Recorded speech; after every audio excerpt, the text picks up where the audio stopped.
आलोचना पाठ आपले काल 30 पर्यंत झाले होते.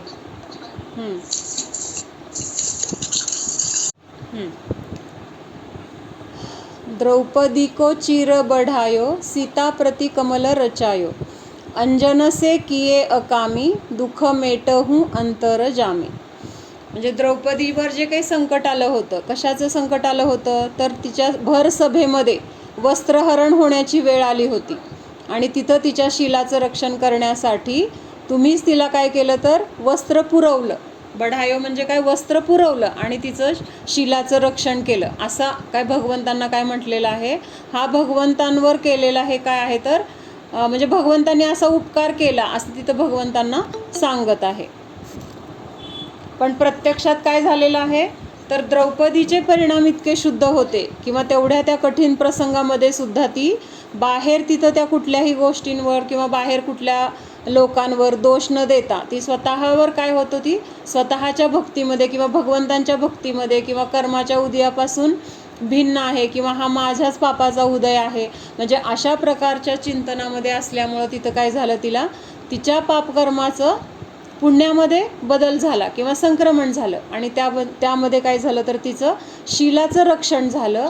पण तिने आधार कुणाचा घेतला होता तर भगवंतांच्या भक्तीचा आधार घेतला होता आणि त्यामुळं तिचे परिणाम काय झाले, विशुद्ध झाले. त्या विशुद्ध परिणामाने तिचं कर्म काय झालं तर पापकर्म नष्ट झालं किंवा पुण्यकर्मामध्ये परिवर्तित झालं. म्हणून तिथं भगवंतांवर असा आरोप केला की तुम्हीच त्या शीलाचं, द्रौपदीच्या शीलाचं रक्षण करण्यासाठी वस्त्र तुम्ही पुरवलं.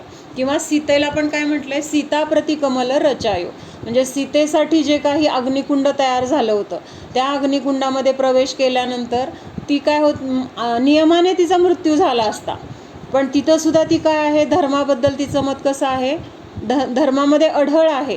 म्हणजे परद्रव्य मला दुःख देऊ शकत नाही, परद्रव्य माझ्यावर खोटे आरोप करू शकत नाही, असा तिचा पूर्ण विश्वास होता. किंवा राम मला ह्या अग्नीमध्ये जाळतोय म्हणजे रामाची त्याच्यामध्ये काही चूक आहे असं तिला बिलकुल वाटलं नाही. तिचा विश्वास काय होता की हे सगळं माझं पूर्वीचं पाप आहे आणि ते आज उदयाला आले तेव्हा बाहेर असे सगळे प्रतिकूल प्रसंग मला प्राप्त झालेत.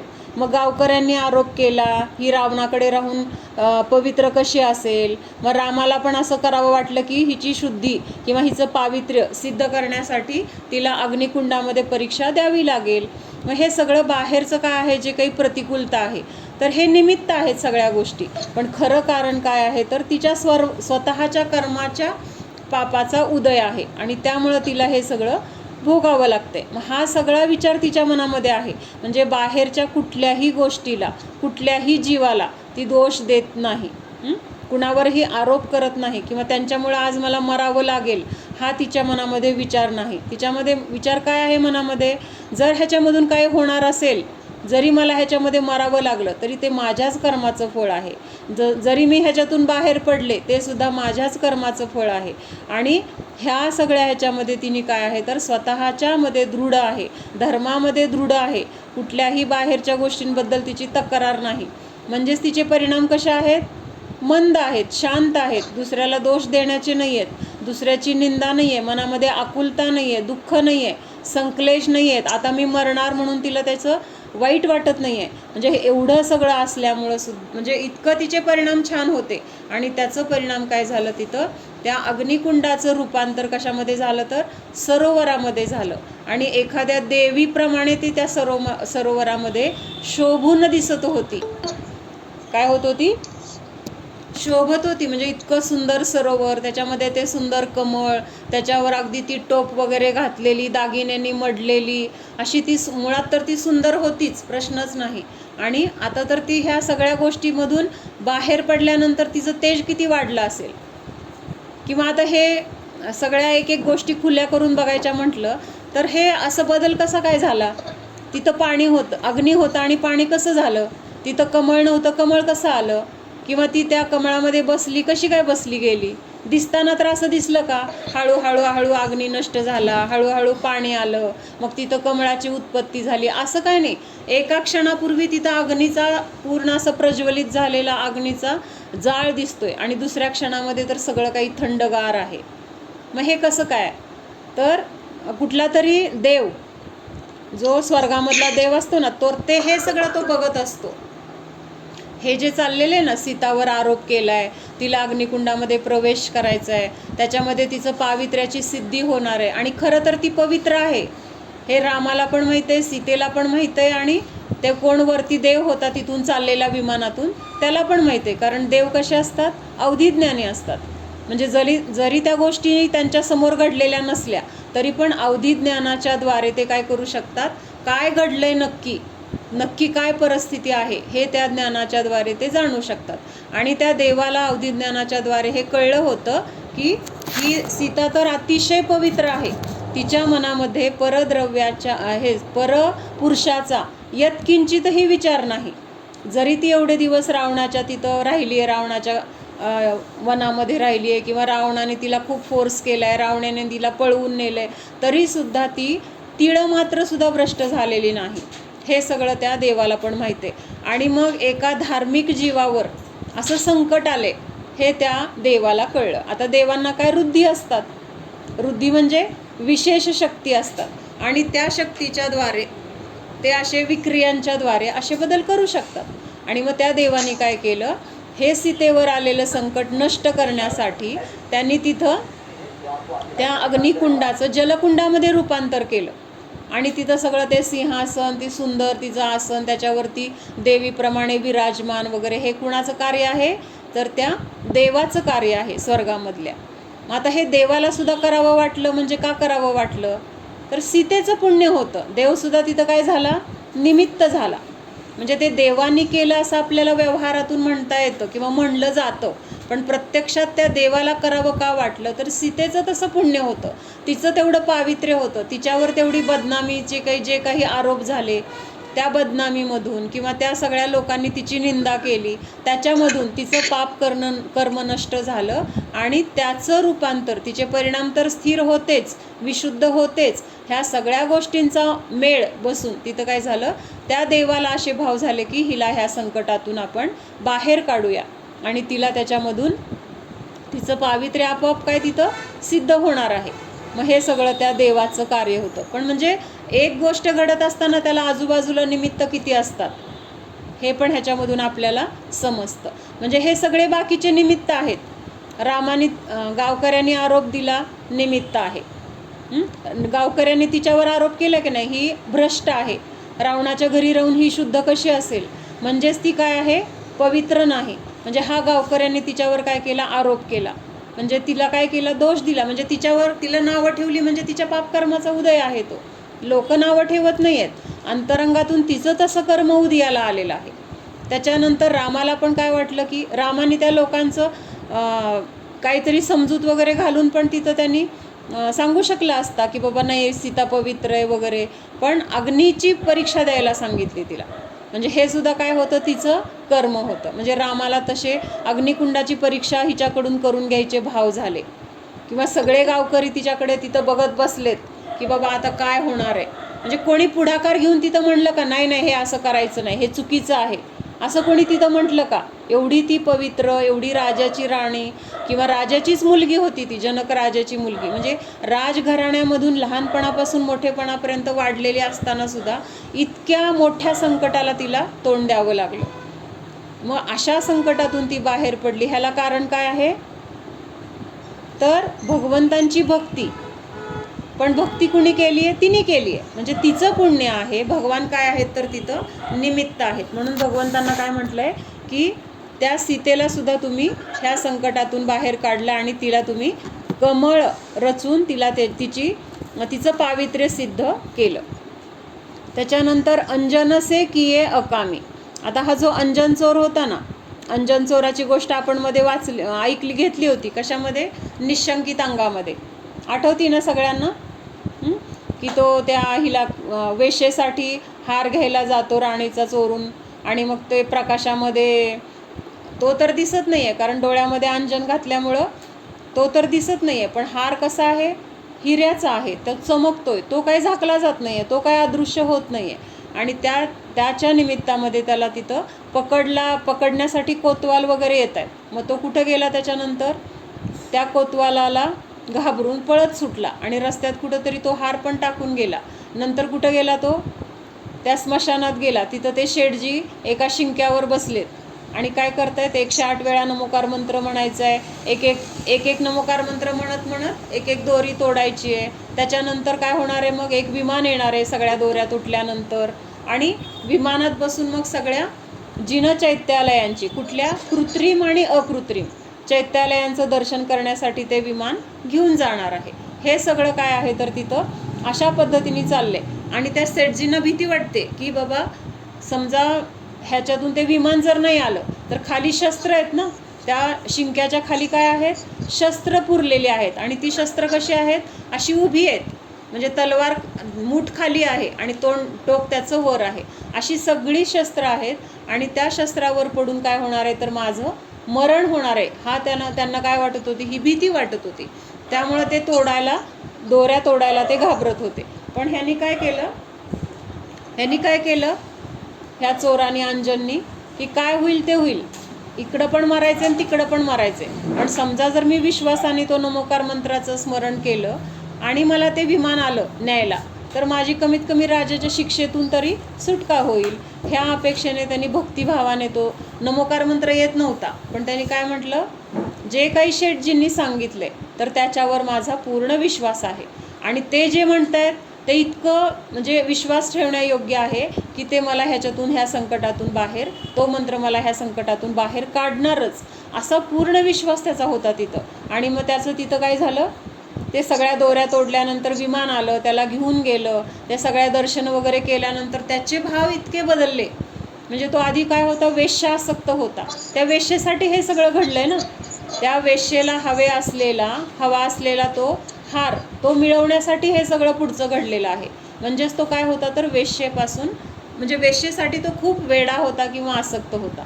पण हे सगळं नंतरचं जे नमोकार मंत्राचा चमत्कार, किंवा ते विमान आलं, सगळीकडे दर्शनाला घेऊन गेलं, ते दर्शन करत असताना इतके उत्कृष्ट ते जिन चैत्यालय, मंदिरं, हे पाहून काय झालं? त्याचे भाव खूप बदलले आणि तिथं त्याला दीक्षा वगैरे घेऊन तो मोक्षाला गेला. म्हणजे तो कसा होता? कामी होता. कामी म्हणजे काय? विषयासक्त होता. त्या वेश्येला भोगण्यासाठी तो आसक्त होता. पण तिथं तुम्ही त्याला काय केलं? त्या भोगण्याच्या भावापासून त्याला दूर केलं, अकामी केलं. अकामी म्हणजे काय? त्याचे जे भोगण्याचे भाव होते तर अनिताभून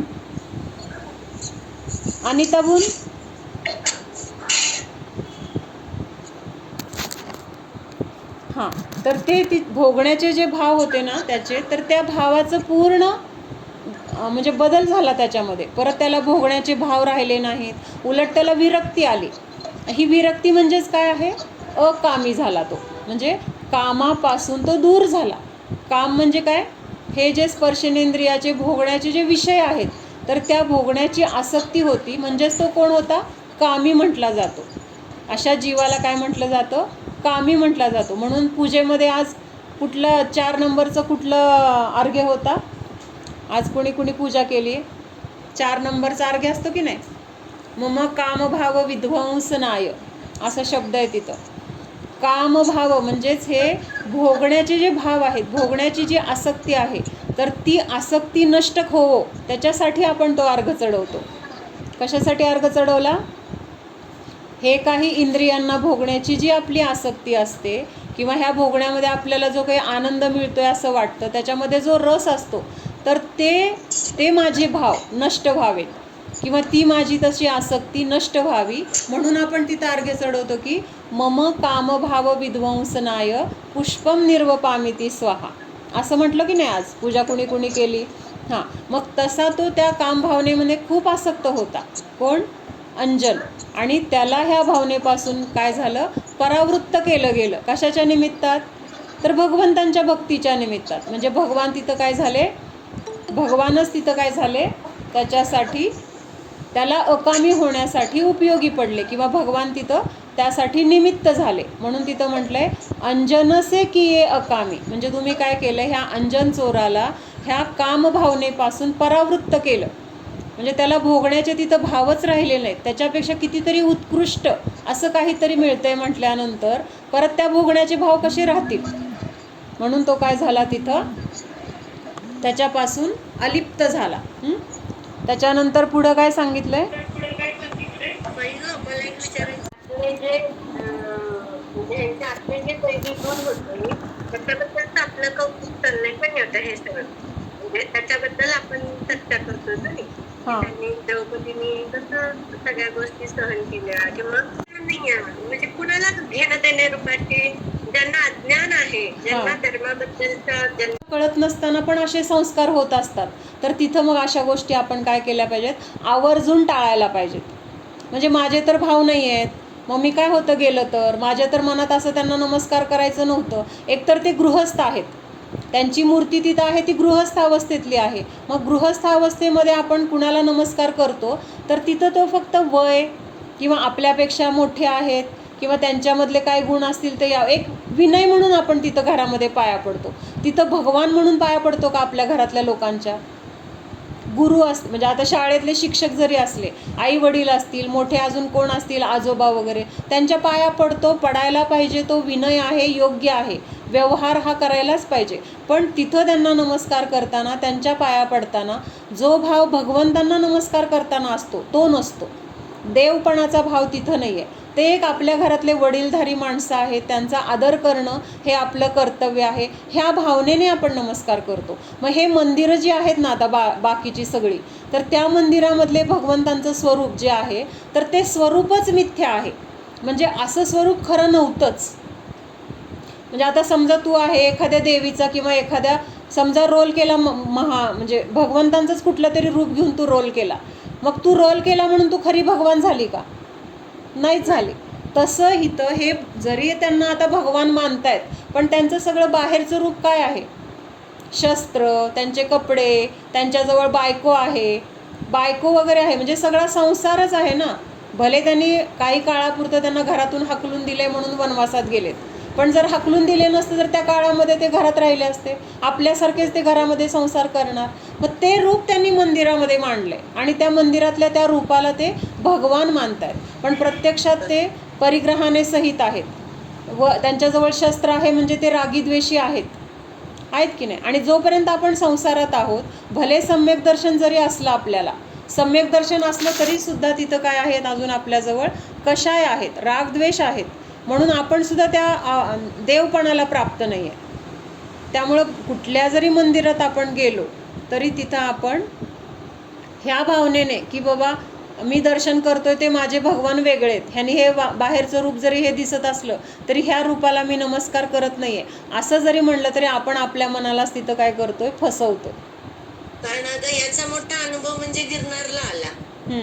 गिरनारला गेल्यानंतर नेमिनाथ भगवान, म्हणून हे बाकीचं आपल्याला असे भूल होणारे खूप प्रसंग येतात किंवा आपल्याला असं वाटतं कुठं मग असं केलं तर काय होतंय, माझ्या मनात तर भाव नाही आहे. पण कधी कधी काय होतं, आपण तिथं कधी कसं वाहावत गेलो हे कळत नाही. म्हणजे पूर्वी ते हुकुमचंद भारील त्यांचं एक पुस्तक आहे, त्याच्यात कुठंतरी मी वाचले, 2 शेजारी असतात, दोघांकडे पण गाई म्हशी वगैरे सगळे असतात जनावरं. मग एक काय करत असती, एका म्हशीचं वासरू काय करत असतं, त्याच्या आईसारखी शेजारी पण एक म्हैस असते. मग ते काय करतं, सोडलं की जाऊन तिचं दूध पित असतं. शेजारी शेजारीच असते आणि ते जाऊन तिथं दूध पित असतं. मग ह्या शेतकऱ्याला काय वाटतं, बरं झालं तिथं जाऊन दूध पिलं, आपल्या म्हशीचं दूध वाचलं. काय वाचलं, त्या बाळाला जे दूध पाहिजे ते तर मिळालं आणि आपल्या म्हशीचं पण दूध वाचलं. मग त्याला असं नाही वाटलं की ते चुकीचं आहे वगैरे. म्हणजे त्यांनी तिथं त्याचा स्वार्थ बघितला. काय बघितला की माझ्या वासराचं पोट पण भरलं आणि माझं दूध पण वाचलं. मग असं रोज व्हायला लागलं. ते वासरू सोडलं की बरोबर त्या म्हशीला जाऊन प्यायचं. त्या शेजारच्या लक्षात येत नसेल वगैरे, तो भाग नाही आहे. आता आपल्याला इथं काय बघायचं ते बघायचं की ते रोज जाऊन तिथं प्यायला लागले आणि ह्या शेतकऱ्याला आनंद होतोय की चला माझ्या वासराचं रोज पोट तिकडच्या म्हशीवर भागतंय. मग एक दिवस कोणीतरी त्याच्याकडे आलेलं असतं आणि ते हे बघतं. मग तो म्हणतो, अरे तुझं वासरू तिकडं जाऊन दूध पितोय. तर तो म्हणतो, पिऊ दे की, मला काय, त्याचं दूध त्याचं पोट भरतंय, तिथं जाऊन पितोय, तिकडचा माणूस पण काय म्हणत नाही.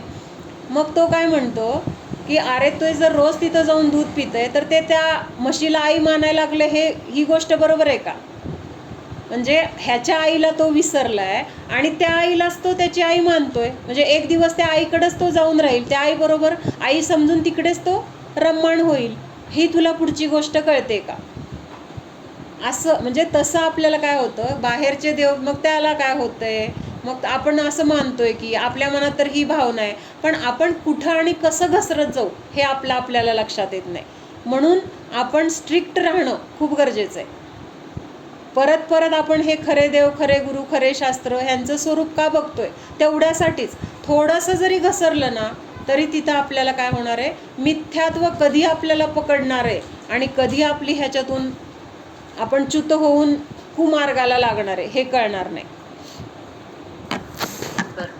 माझं पण दुःख तुम्ही दूर करा असं सांगितलंय. पुढं काय सांगितलंय, मेरे अवगुण न चितारो, प्रभु अपनो विरद निहारो, सब दोष रहित करी स्वामी, दुःख मेटहू अंतर जामी. म्हणजे हे सगळं बालपणाची सगळी इथं भाषा आहे बरं का. म्हणजे परत परत लक्षात घ्यायचंय.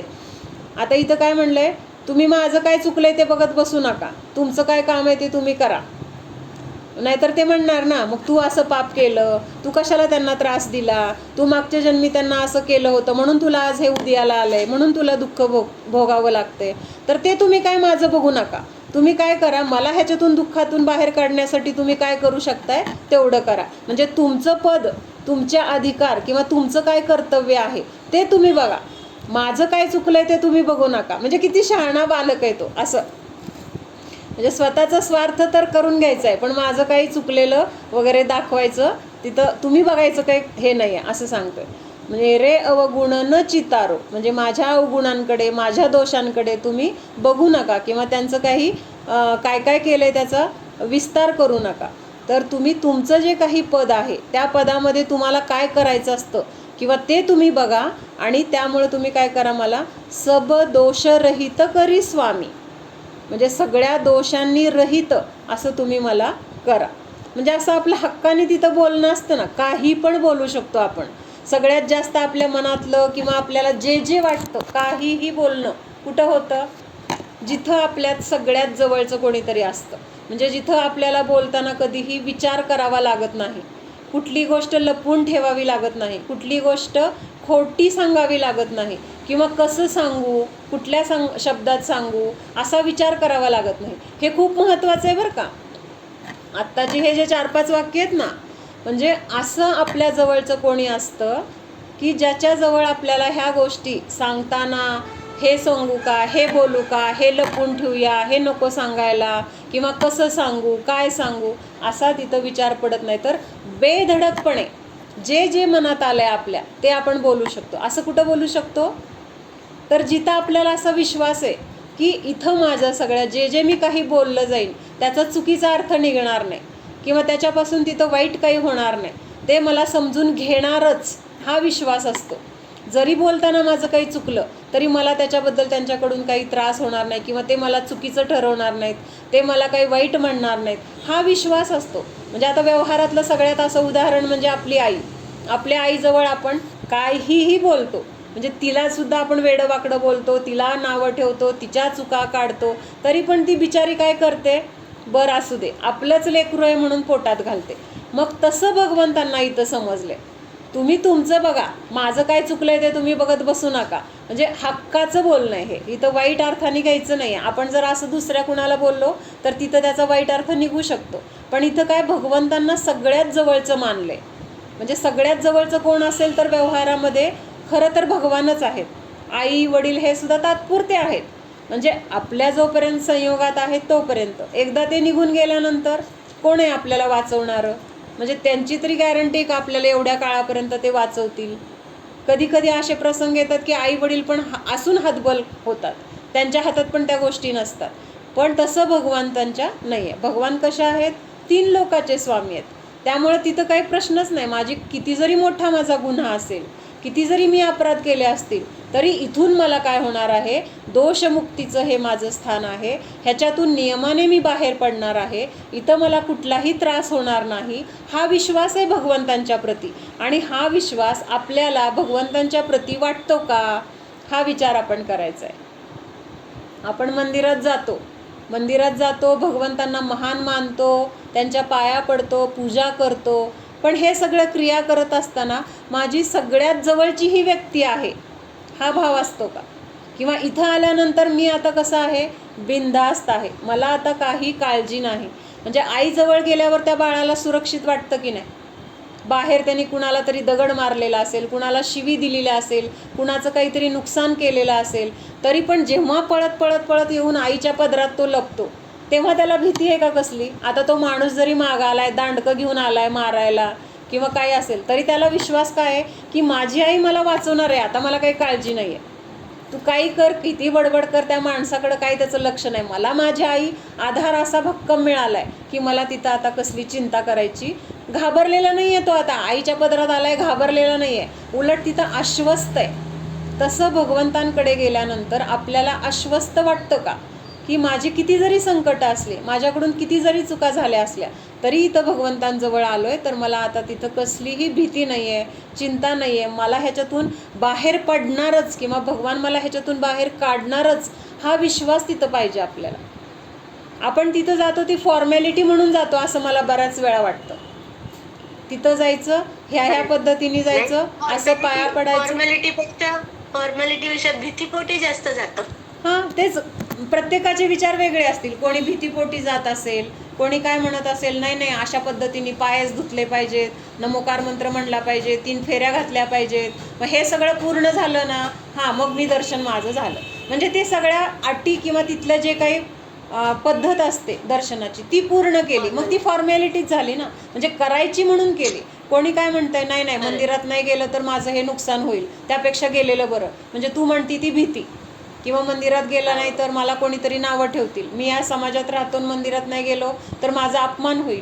म्हणजे असं कुठल्या ना कुठल्या गोष्टीच्या निमित्तात आपण जातो. पण ह्या सगळ्या गोष्टीला बाजूला काढून भगवान माझे सगळ्यात जवळचे आहेत, भगवान सोडून जगामध्ये माझं कोणीही नाही आहे जे मला ह्या दुःखातून बाहेर काढेल, असा विश्वास आपल्याला भगवंतांकडून वाटला पाहिजे. म्हणजे जेवढा आपल्या आईबद्दल किंवा अजून दुसरं कोणी आपलं क्लोज असेल त्यांच्याबद्दल वाटतो, त्याच्यापेक्षा कितीतरी जास्त. का जास्त वाटला पाहिजे? कारण आज आपलं आयुष्य असेपर्यंत सुद्धा भगवान आपल्यासोबत आहेतच, पण आजपर्यंत आपण भगवंतांच्या सोबत राहिलो म्हणजे पुढच्या जन्मी पण भगवान आपल्यासोबत राहणार आहेत. आई वडील ह्या जन्मापर्यंत आपल्यासोबत असतील, पुढच्या जन्मी हेच आई वडील आपल्याला मिळणार आहेत, गॅरंटी आहे का? किती जरी आपण म्हणलं की नाही मला पुढच्या जन्मी हेच आई वडील पाहिजे, गॅरंटी आहे का आपल्याला हेच आई वडील मिळणार म्हणून? आत्ता आपण बघतो एखादी आई अजून जिवंत आहे, तिचा मुलगा मेला, मुलगी मेली, बघतोय आपण आता व्यवहारामध्ये. आता ती मुलं मेली म्हणजे त्यांचा दुसरा जन्म तर लगेच आहे. ही आई इथं अजून आहे आणि त्यांचा तिकडं दुसरा जन्म झाला, म्हणजेच तिथं त्यांना दुसरी आई मिळाली. बरोबर आहे का? त्यांचे आई वडील दुसरे तिथं नियमाने, जन्म तर झाला हे 100%, आई वडील त्यांचे अजून हितं जिवंत आहेत. म्हणजेच आता ज्या आई वडिलांच्या पोटी जन्म झालाय तर ते आई वडील नियमाने कोण आहेत? दुसरे आहेत.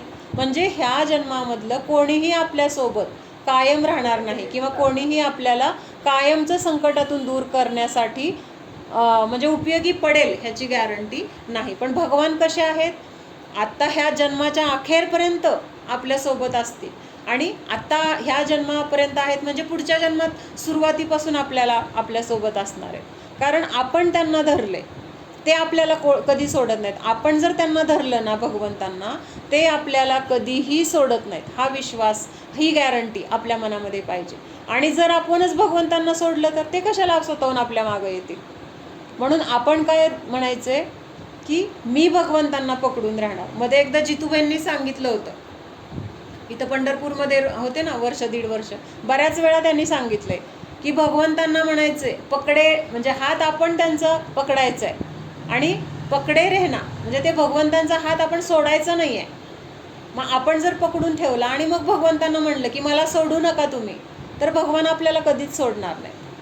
पण आपण काय करतोय, आपणच मी ना याच्यावरती खूप सुंदर भजन पाठ केलंय. बर, नंतर पाठव. याच वाक्यावरती. हां, तर म्हणजे भगवंतांना आपण म्हणायचंय की त्यांचा हात पकडून मला तुम्ही सोडू नका, ते कधीच नाहीत सोडणार आपल्याला. आणि हा विश्वास आपल्या मनात ठेवून मग आपण भगवंतांकडे जायचंय. मग आपली जर सगळ्यात जवळची व्यक्ती भगवान आहेत तर मग आपल्याला भगवंतांकडे जायला बळजबरी करावी लागेल का? आपली आवडती व्यक्ती, आपली सगळ्यात जवळची व्यक्ती, सगळ्यामध्ये आपल्याला साथ देणारी व्यक्ती, आपल्या दुःखामधून आपल्याला बाहेर काढणारी व्यक्ती, प्रत्येक वेळेस आपली काळजी घेणारी व्यक्ती, अशी जर व्यक्ती ती आहे तर त्या व्यक्तीकडं कधी जातोय असे भाव आपल्याला होतील.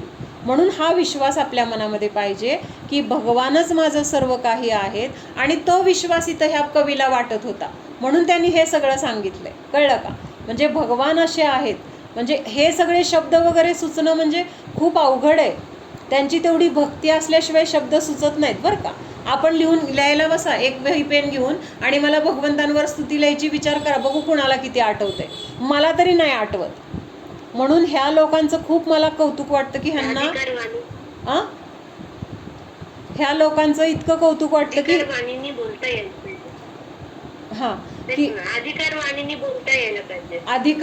बोलता येईल, पण त्याच्यासाठी त्यांचं महत्त्व आपल्याला आलं पाहिजे किंवा त्यांना त्यांची जे काही गुण आहेत किंवा त्यांच्याबद्दलचं महत्त्व आपल्याला इतकं विश्वास इतका पाहिजे की तिथं ती सहजता आपल्याकडून येईल.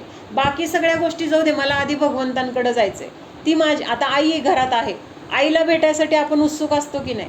करावू दे सगळ्यात शेवटी बघू, झालं सगळी कामं झाल्यावर भेटू, मग सगळं काम झाल्यावर तिला आपलं दुःख सांगू. नाही, आधी आईला जाऊन सांगायचं असतं आपल्याला. अग्रजा येते की नाही सांगायला? विशाखा, काही एखादी घटना घडली पळत येते की नाही मम्मीकडं? का दुसरीकडं जात नाही? का थोड्या वेळाने सांगू म्हणत नाही? म्हणजे हा जो विश्वास आहे ना, तो विश्वास आपल्याला भगवंतांच्या प्रती तसाच वाटला पाहिजे, किंबहुना त्याच्यापेक्षा जास्त वाटला पाहिजे.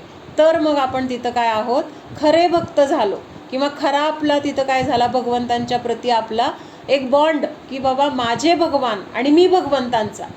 ही भक्ती, ही विश्वास आपल्याला ह्याच्यातून सगळ्या दुःखातून सहज बाहेर काढणार आहे. आणि हाच विश्वास हे द्रौपदी, सीता, अंजना किंवा अजून कोण आत्ताचा हा अंजन चोर, अजून कोणती मैना सुंदरी, जे कोणी असे होऊन गेलेत ना, त्या सगळ्यांना असा विश्वास होता भगवंतांच्या प्रती. म्हणून त्यांना बाहेर कोणाकडून असं त्रास नाही झाला किंवा बाहेरून कोणी त्रास दिला तर त्यांना दुःख नाही झालं. का नाही दुःख झालं? तर मला माझ्या दुःखातून बाहेर काढायला भगवान आहेत हा विश्वास होता. किंवा मीच केलेल्या पूर्वीच्या पापाचं हे फळ आहे हा विश्वास होता. आणि त्या प्रतिकूलतेमध्ये माझा आधार भगवान आहेत हा विश्वास होता, म्हणून ते त्याच्यातून तरले. आणि तो आरोप मग भगवंतांवर आला की भगवान तुम्ही मला तारलं. कळलं का? म्हणजे निमित्त, नैमित्तिक आणि म्हणजे उपादान म्हणजे आपण स्वतः. आता हे एकदा आपण बघूया, आत्ता शब्द हे अवघड वाटले तरी निमित्त, नैमित्तिक आणि उपादान परत कधीतरी एकदा बघूया. आज हे आपल्याला पूर्ण करायचं आहे. हां, तर शेवटचे हे खूप म्हणजे मला आवडतात, रोज म्हणते मी हे. हां, पुढं काय सांगितलं आहे आता, हे 33 नंबरपासूनचं 35 नंबरपर्यंतचे 3 श्लोक, 3 गाथा किंवा 3 दोहे, 33, 34 आणि 35 हे जे आहेत ना, हे आपण दिवसातून एकदा तरी म्हणलंच पाहिजे असं मला वाटतं. म्हणजे मी म्हणते कंपल्सरी, मी रोज म्हणते बरं का. म्हणजे मंदिरात दर्शन करायला गेल्यावर किंवा कधी आठवलं तेव्हा. काय काय आहे? इंद्रादिक पद नाही चाहूं, विषयानी में नाही लुभाऊ, रागादिक दोष हरिजे, परमात्म निजपद दीजे. मग आत्तापर्यंत तर आपण सांगितलं माझ्याकडनं अशी दुःख म्हणजे दोष घडलेले आहेत, मग तुम्ही सगळ्यांना बाहेर काढलं दुःखातून, मला पण काढा वगैरे वगैरे सगळं झालं. मग आता काय सांगतायत की माझे काय भाव नाही आहेत, आता मला कुठल्या संसारातल्या इच्छा नाही आहेत. म्हणून तिथं काय सांगितलं आहे, इंद्रादिक पद नाही चाहूं. म्हणजे ह्या संसारामध्ये अरिहंत, सिद्ध, आचार्य, उपाध्ये हे सगळे धर्मातले पद आहेत. धर्ममार्गामधले हे उत्कृष्ट पद आहेत. पण ह्या संसारातले जर उत्कृष्ट पद घेतले तर ते कुठले आहेत? सगळ्यात उत्कृष्ट म्हणजे इंद्रपद आहे. जे इंद्र आहेत ना, तर ते सगळ्यांमधले जे मुख्य आहेत त्यांना इंद्र म्हटलं जातं. आता मनुष्यामध्ये कोण इंद्र आहे? म्हणजे मनुष्यामध्ये सगळ्यात उत्कृष्ट किंवा सगळ्यात मोठा राजा कोणाला म्हटलं जातं? चक्रवर्ती. हां, तर ह्या चक्रवर्तीला इंद्र म्हटलंय. कुणाचा इंद्र? मनुष्यांचा इंद्र. कारण सगळ्या मनुष्यांमध्ये तो श्रेष्ठ आहे, त्याच्यापेक्षा दुसरं कुठलंही उच्चपद नाही. म्हणून मनुष्यामधला इंद्र तो चक्रवर्ती. त्याच्यानंतर प्राण्यांमधला इंद्र तो सिंह. म्हणजे सिंह पण कोण आहे? तर त्या प्राण्यांमधला तो इंद्र म्हटला जातो. त्याच्यानंतर स्वर्गामध्ये जे इंद्र आहेत तर त्याच्यामध्ये तर तिथं आहे सौधर्मेंद्र, किंवा अजून बाकीचे पण बरेच इंद्र आहेत, पण सगळ्यात मुख्य इंद्र कोण आहे तर सौधर्म इंद्र किंवा अहम इंद्र, असे सगळे इंद्र आहेत तिथं. तर हे सगळे काय आहेत तर उच्च पद.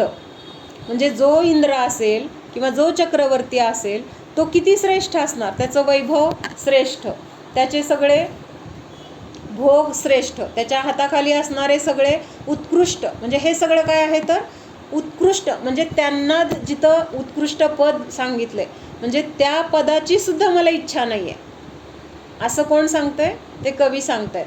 म्हणजे इंद्राधिक पद नाही चाहू, म्हणजे मला तुमची भक्ती करतोय ना मी, तर त्याच्या बदल्यामध्ये मला हे पद द्या, इंद्रपद द्या किंवा चक्रवर्ती पद द्या, तीर्थंकर पद द्या, असं मला कुठलीही इच्छा नाही.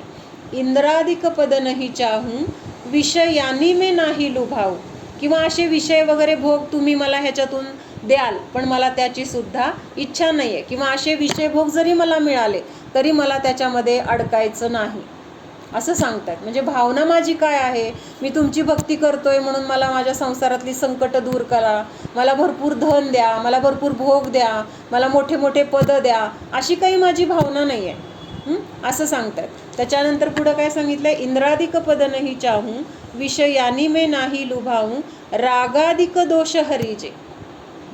तर काय करा, जे काही माझे राग दोष, राग द्वेष वगैरे हे दोष आहेत माझ्यामध्ये, राग द्वेषादी, आदीमध्ये काय येतात सगळ्या प्रकारचे सगळे दोष, कशाय आले, पापा आले किंवा अजून काय आकुलता आली, इच्छा आल्या, हे सगळं कशामध्ये आलं तर ह्या राग द्वेषाधिकामध्ये आलं. आणि हे सगळे माझे दोष काय करा, तेवढे दोष माझे नष्ट करा, बाकीचं मला काही नको आहे. म्हणजे संसारातल्या कुठल्या सुखाची इच्छा नाही, कुठल्या पदाची इच्छा नाही, धनाची इच्छा नाही, वैभवाची इच्छा नाही, कुठल्या दुसऱ्याचं वाईट व्हावं अशी इच्छा नाही, कुठलीच इच्छा नाही आहे मला संसारातली. तर माझी इच्छा काय आहे, हे जे काही माझे दोष आहेत रागाधिक दोष हरिजे, हरिजे म्हणजे त्या दोषांना नष्ट करा आणि काय करा, मला परमात्म निज पद दीजे. म्हणजे ह्या सगळ्या इंद्र आदी उत्कृष्ट पदांपेक्षा पण उत्कृष्ट पद कुठलं आहे तर परमात्म पद आहे. आणि ते सुद्धा दुसऱ्या कुणाचं नाही आहे, तर माझ्या पदाचंच मला काय करायचं आहे, परमात्म पद पाहिजे. म्हणजे बाहेरच्या कुणांमध्ये मला श्रेष्ठ व्हायचं नाही, कुणामध्ये मला अधिकार गाजवायचा नाही, तर माझं स्वतःचं जे काही स्वरूप आहे तर त्या स्वरूपाचं जे उत्कृष्टपणा आहे म्हणजे ते शुद्ध स्वरूप, तर ते मला तुम्ही मिळवून द्या.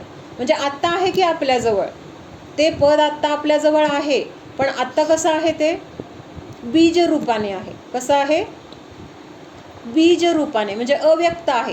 तर भगवंतांना आपण काय सांगतोय, कर ते व्यक्त करून द्या.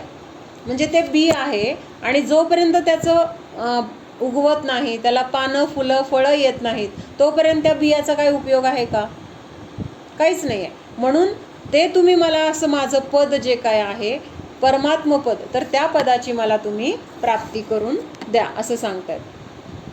परमात्म निज पद दीजे, माझं जे पद आहे तर ते माझं पद मला मिळवून द्या, बाकी संसारातल्या कुठल्याही गोष्टीची मला इच्छा नाही. ह्या ओळी पाठ करून घ्या, खूप सुंदर आहेत. त्याच्यानंतर पुढं सांगितलं, दोषरहित जिन देवजी निजपद दीजो मोय सब जीवन के सुख बडे आनंद मंगल होय अनुभव माणिक पारखी जौहरी आप जिनन यही वर मोही दीजिये चरण शरण आनंद. मग आता इथं अजून काय सांगितलंय तर परत भगवंतांना काय म्हटलंय, दोषरहित जिन देवजी. म्हणजे भगवान कसे आहेत, कसे आहेत भगवान अग्रजा, भगवान कसे आहेत,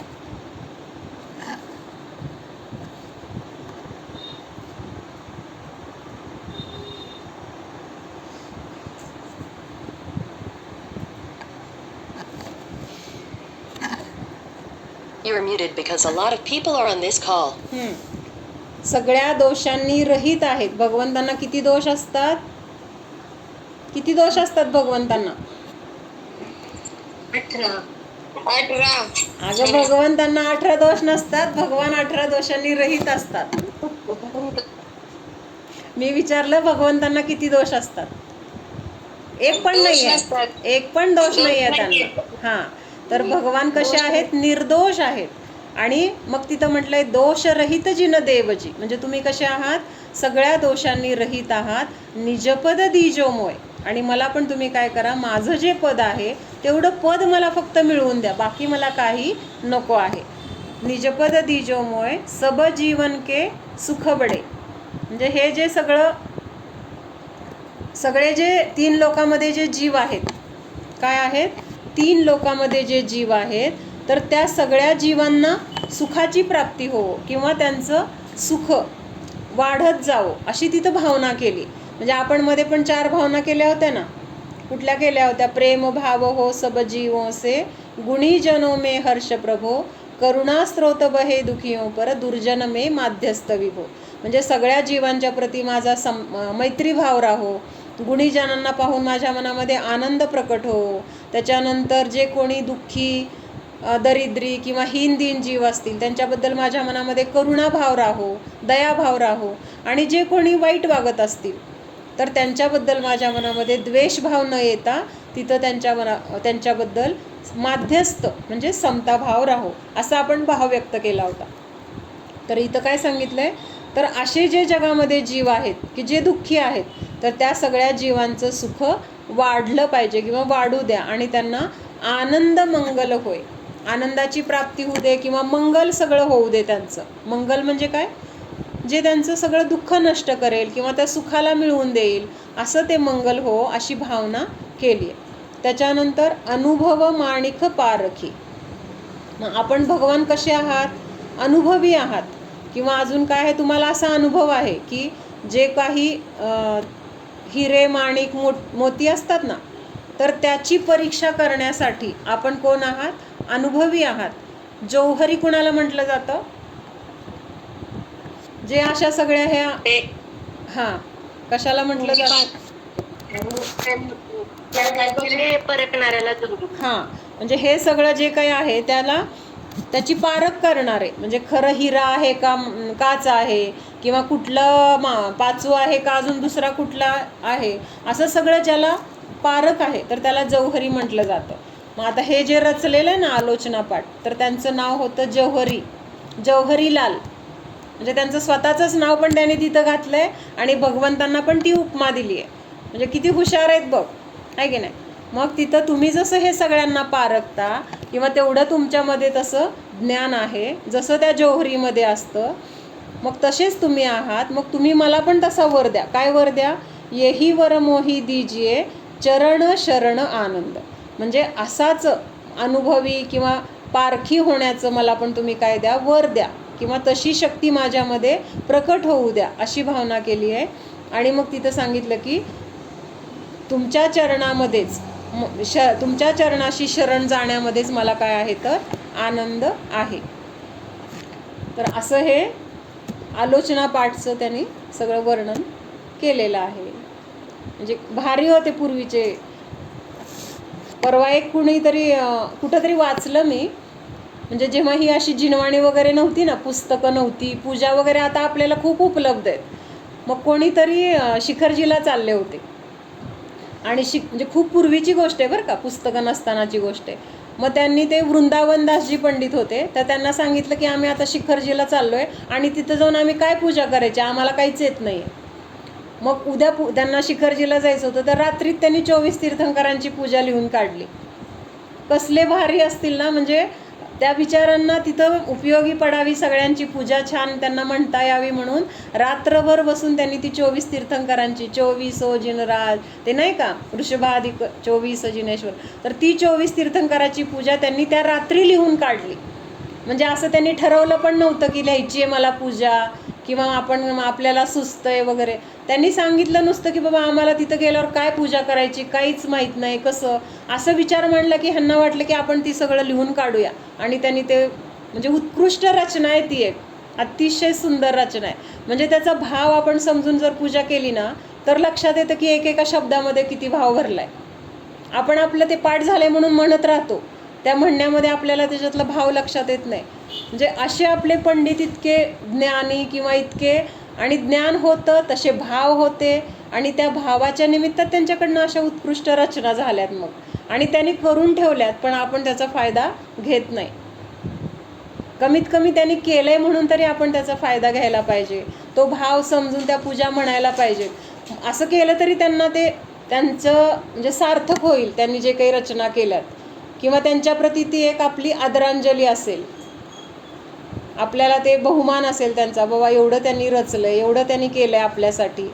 म्हणजे आपण आता समजा घरामध्ये स्वयंपाक केला, अगदी मन लावून काहीतरी वेगळी डिश केली, त्याच्यासाठी भरपूर कष्ट केले, 2-3 दिवस तयारी केली वगैरे, हे आण ते आण, त्याच्यात दिवस घालवला, आणि जेवायला वाढल्यावर जर त्याला कोणी चांगलं म्हणलं नाही किंवा कोणी भरपूर खाल्लं नाही, तर आपल्याला कसं वाटतं? वाईट वाटतं की नाही? आम्ही एवढं राबलो, आम्ही एवढे कष्ट केले, आणि तुम्हाला साधं किंमत नाही, कुणी खाल्लं नाही, त्याला चांगलं म्हणलं नाही. मग तसं ते तर पंडित आता नाही आहेत, पण आपण जर त्यांनी लिहिलेल्या ज्या काही रचना आहेत तर त्या जर आपण अशा म्हणजे म्हटल्या नाहीत, आपल्या स्वतःसाठी त्याचा उपयोग करून नाही घेतला, तर आपण पण तेच करतोय ना. मग